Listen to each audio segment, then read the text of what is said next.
எனக்கு மனசு எனக்கு சரியா பிடிக்கல அந்த இடத்துல தொழுக. அதனால தொழுக கடாயிருமே. அந்த கடாவோட மவுத்து வந்துட்டா 2 இடத்துல கலா செய்யலாம். நம்மளுக்கு சலுகையா எல்லாம் குடுத்துருக்கான். அது மினாவும், முஸ்தலிஃபாவும். அரஃபாவும், முஸ்தலிஃபாவும். அத விட்டுட்டு மத்த இடமெல்லாம் நம்ம என்ன செய்யலாம்? கலா செய்யாம இருக்கணும். முயற்சி பண்ணணும். 100க்கு 99 1/2% நம்ம என்ன செய்யணும்? கலா நம்மட்ட வரக்கூடாதுன்னு நம்ம முடிவு பண்ணணும். இப்ப பல பெண்களுக்கு, ஆண்களை விட பெண்களுக்கு, இப்ப ஆண்கள் வியாபாரத்துக்கு போறதுனால சுபுக்கு கொஞ்சம் எந்திரிச்சுறாங்க.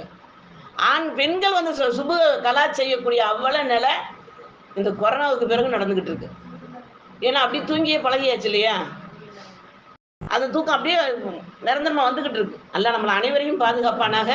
சுபுகு இல்லாத வாழ்க்கை நம்மளுக்கு எப்படிப்பட்ட வாழ்க்கைன்னு நம்ம கொஞ்ச நேரம் யோசிச்சு பார்த்துக்கிருவோம். 1வது பூமி முழுவதும் தொழுகும் இடமாக ஆக்கியது. நம்மளுக்கு தொழுகை இடம் சுத்தமா இருக்கா? அந்த இடத்துல முசல்லா இல்லையா? பரவாயில்ல. ஒரு துண்டையாவது